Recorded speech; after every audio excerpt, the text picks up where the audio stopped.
Shalom beloved people, kita jumpa lagi dalam pengajaran firman iman kali ini. Minggu ini kita akan secara khusus berurusan dengan kekhawatiran dan ketakutan.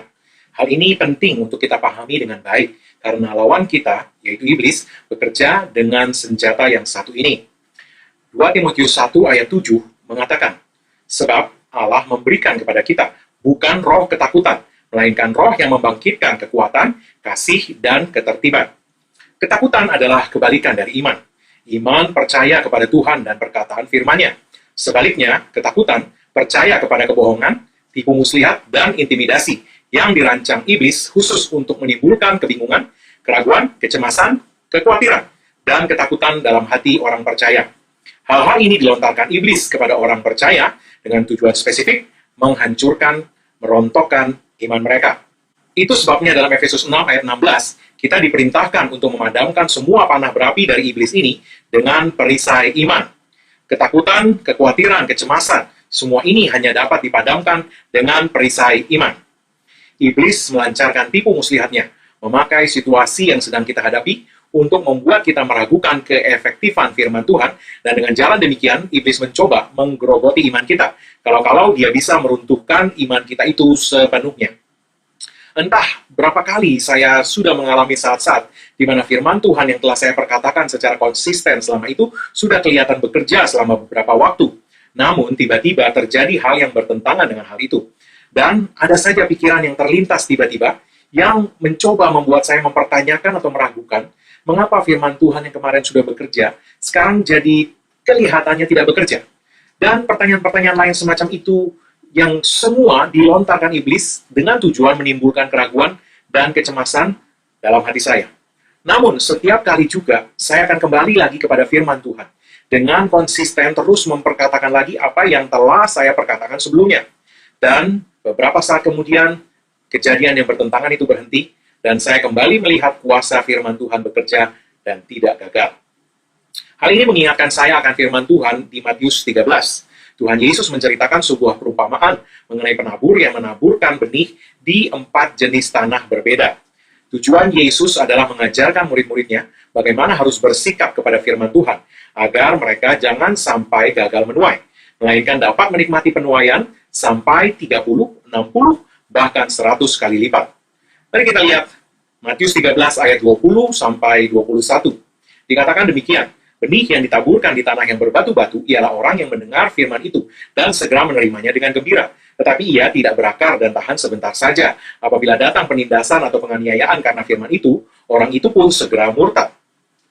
Bapak Ibu saudara dikasih Tuhan, peristiwa yang saya alami, yang saya bagikan kepada kita di atas, adalah contoh dari apa yang Yesus sebut sebagai penganiayaan karena firman itu. Jika saya sampai murtad, dalam konteks ayat-ayat ini artinya adalah melepaskan kepercayaan saya kepada firman itu, maka iblis akan berhasil membuat saya gagal menuai dari benih firman itu.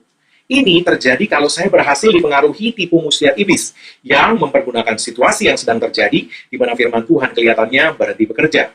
Inilah situasi yang disebut penindasan atau penganiayaan karena firman itu, garis bawahi karena firman itu.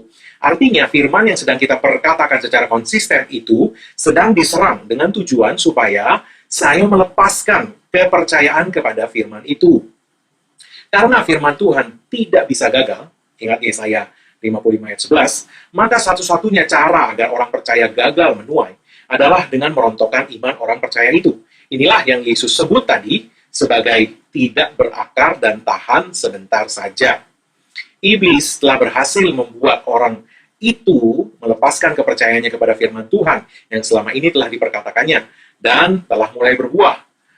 Tapi karena ia hanya tahan sebentar saja, dia tidak sampai di tahap di mana dia akan menuai 30, 60, bahkan 100 kali lipat sebagaimana yang Yesus ajarkan. Inilah yang Yesus ingin tunjukkan lewat gambaran dari orang yang tahan sebentar saja itu tadi. Jadi, adalah sangat penting bagi iblis untuk menimbulkan keraguan, kebimbangan, dan akhirnya ketakutan di dalam hati kita demi merontokkan iman kita. Dan sebaliknya, adalah sangat penting bagi kita untuk dapat berakar dan bertahan dalam iman. Sebab adalah iman yang dibutuhkan dalam setiap pertarungan dengan iblis yang akan membuat kita menikmati kemenangan dan penuaian berlipat ganda di setiap waktu. 1 Petrus 5 ayat 8 dan 9 mengatakan, "Bersadarlah dan berjaga-jagalah. Lawanmu, si iblis, berjalan keliling, sama seperti singa yang mengaum-aum dan mencari orang yang dapat ditelannya. Lawanlah dia dengan iman yang teguh." Sekali lagi, lawanlah dia dengan iman yang teguh. Sebab kamu tahu bahwa semua saudaramu di seluruh dunia menanggung penderitaan yang sama. 1 Yohanes 5 ayat 4 mengatakan, "Sebab semua yang lahir dari Allah mengalahkan dunia. Dan inilah kemenangan yang mengalahkan dunia, iman kita." Jadi kita melihat, sangatlah penting bagi kita untuk dapat berurusan dengan roh ketakutan dan mengatasi serangan panah berapinya. 1 Petrus 5 ayat 8 dan 9 serta Efesus 6 ayat 16 yang sebelumnya sudah kita baca tadi mengatakan, "Lawanlah dia dengan iman yang teguh, padamkan panah berapinya dengan perisai iman." Jadi dengan iman yang teguh kita melawan iblis. Dan dengan perisai iman yang teguh itu, kita dapat memadamkan setiap panah berapi yang dilontarkannya kepada kita. Sehingga iman kita tidak sampai menjadi korban. Iman yang teguh adalah iman yang tidak berhasil digoyahkan oleh penindasan, penganiayaan, tipu muslihat iblis tadi. Haleluya. Dengan iman yang teguh, segala yang sudah disediakan Tuhan dapat kita terima, termanifestasi dalam hidup kita. Haleluya. 1 Yohanes 4 ayat 4. "Kamu berasal dari Allah, anak-anakku, dan kamu telah mengalahkan nabi-nabi palsu itu. Sebab roh yang ada di dalam kamu lebih besar daripada roh yang ada di dalam dunia." Katakan, "Saya berasal dari Allah, dan saya telah mengalahkan iblis. Sebab lebih besar dia yang ada di dalam saya daripada iblis yang ada di dalam dunia ini." Yesaya 54 ayat 17, "Setiap senjata yang ditempa terhadap engkau tidak akan berhasil, dan setiap orang yang melontarkan tuduhan melawan engkau dalam pengadilan akan kau buktikan salah. Inilah yang menjadi bagian hamba-hamba Tuhan, dan kebenaran yang mereka terima daripadaku. Demikianlah firman Tuhan."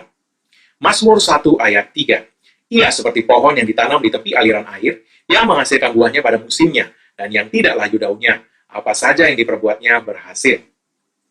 Katakan, "Saya berbicara di dalam nama Yesus, setiap senjata yang ditempa terhadap saya tidak akan berhasil, sebab kebenaran saya adalah dari Tuhan sendiri. Sebaliknya, apapun juga yang saya perbuat, pasti berhasil, sebab saya seperti pohon yang ditanam di tepi aliran air." Mazmur 23 ayat 4, "Sekalipun aku berjalan dalam lembah kekelaman, aku tidak takut bahaya, sebab engkau besertaku, gadamu dan tongkatmu, itulah yang menghibur aku." Katakan, "Dalam nama Yesus, saya menolak untuk takut, sebab Tuhan beserta dengan saya. Gadanya dan tongkatnya, firman-Nya dan roh-Nya, mereka terus menghiburkan saya." Galatia 1 ayat 4, "Yang telah menyerahkan dirinya karena dosa-dosa kita, untuk melepaskan kita dari dunia yang jahat, yang sekarang ini, menurut kehendak Allah dan Bapa kita." Katakan, "Dalam nama Yesus, saya menolak untuk takut, sebab saya telah dilepaskan dari dunia yang jahat ini. Iblis tidak dapat menyentuh hidup saya." Yesaya 54 ayat 14, "Engkau akan ditegakkan di atas kebenaran. Engkau akan jauh dari pemerasan, sebab engkau tidak usah lagi takut, dan engkau akan jauh dari kekejutan, sebab ia tidak akan mendekat kepadamu."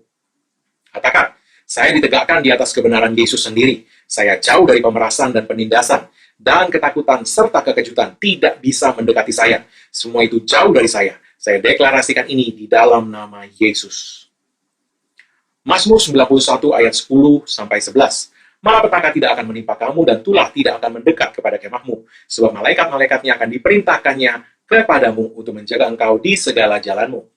Amsal 12 ayat 28, "Di jalan kebenaran terdapat hidup, tetapi jalan kemurtadan menuju maut." Katakan, "Dalam nama Yesus aku berbicara, malapetaka tidak akan menimpa aku, dan tulah tidak akan mendekat kepada kemahku. Sebab Tuhan telah memerintahkan malaikat-malaikatnya untuk menjaga aku di segala jalanku. Karena itu di segala jalanku hanya ada kehidupan, dan tidak ada kematian." Efesus 6 ayat 16, "Dalam segala keadaan pergunakanlah perisai iman, sebab dengan perisai itu kamu akan dapat memadamkan semua panah api dari si jahat." Katakan, "Dalam nama Yesus saya mempergunakan perisai iman dan memadamkan semua panah berapi yang dilontarkan si jahat terhadap saya." Wahyu 12 ayat 11, "Dan mereka mengalahkan dia oleh darah anak domba dan oleh perkataan kesaksian mereka, karena mereka tidak mengasihi nyawa mereka sampai ke dalam maut." Katakan, "Saya lebih dari pemenang, dan saya mengalahkan iblis dengan darah anak domba dan dengan perkataan firman Tuhan yang saya akui dan saya deklarasikan. Firman Tuhan adalah kesaksian saya. Saya deklarasikan ini di dalam nama Yesus. Yakobus 4 ayat 7. Karena itu tunduklah kepada Allah dan lawanlah iblis, maka ia akan lari daripadamu. Katakan, saya tunduk kepada Allah dan iblis lari daripada saya, sebab saya melawan dia di dalam nama Yesus. Amin. Haleluya. Ingat perumpamaan penabur yang Yesus ajarkan, berakar dan bertahan. Itu adalah salah satu kunci utama untuk menikmati penuaian 30, 60, 100 kali lipat. Jadi, tetap konsisten. Terus deklarasikan firman Tuhan dan bangun terus iman kita. Kita pasti menuai 30, 60, 100 kali lipat. Haleluya. Tuhan memberkati. Sebelum kita menerima doa berkat, saya akan berdoa untuk semua yang sakit dan untuk segala kebutuhan Anda. Anda yang sakit, mari angkat kedua tangan Anda di hadapan Tuhan. Di dalam nama Yesus, karena ada tertulis oleh bilur-bilurnya kamu sudah sembuh. Maka dalam nama Yesus, iblis, angkat setiap gejala yang kamu coba tunjukkan untuk membuat anak-anak Tuhan ini berpikir bahwa firman Tuhan tidak bekerja. Menyingkir daripada kami. Dalam nama Yesus, aku hancurkan kuasa sakit penyakit, kelemahan tubuh. Dalam nama Yesus aku perkatakan, kesembuhan sempurna, pemulihan sempurna, dan kesehatan ilahi yang sempurna. Dalam nama Yesus. Amin. Bagi Anda yang memiliki kebutuhan, apapun kebutuhan itu, angkat kedua tangan Anda di hadapan Tuhan. Di dalam nama Yesus, karena ada tertulis, Allahku memenuhi segala kebutuhanmu, menurut kekayaan dan kemuliaannya dalam Kristus Yesus. Maka, dalam nama Yesus, aku perintahkan iblis, hentikan setiap pekerjaanmu mencuri dari hidup umat Tuhan ini. Dan dalam nama Yesus, malaikat-malaikat Tuhan, layani para pewaris keselamatan ini. Pastikan suplai supranatural sorga sampai kepada mereka, menurut kekayaan dan kemuliaan Allah sendiri di dalam Kristus Yesus. Dalam nama Yesus. Amin. Mari sekarang kita akan menerima doa berkat. Angkat kedua tangan kita sekali lagi di hadapan Tuhan dalam nama Yesus. Oleh karena apa yang Yesus Kristus telah selesaikan bagi kita di kayu salib. Karena curahan darahnya, karena penebusannya sempurna. Maka sekarang tidak ada lagi penghukuman bagi setiap orang yang ada dalam Kristus Yesus.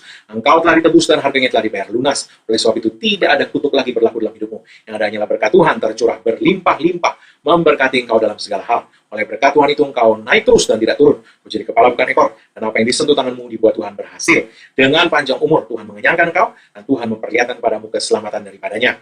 Umurmu minimal 120 tahun. Dan dipenuhi dengan hari-hari yang baik dari Tuhan. Tidak ada yang jahat mendekat kepadamu. Dan tidak ada tulah mendekat kepada kemah kediamanmu. Dalam nama Yesus. Semua yang diberkati Tuhan. Katakan amin.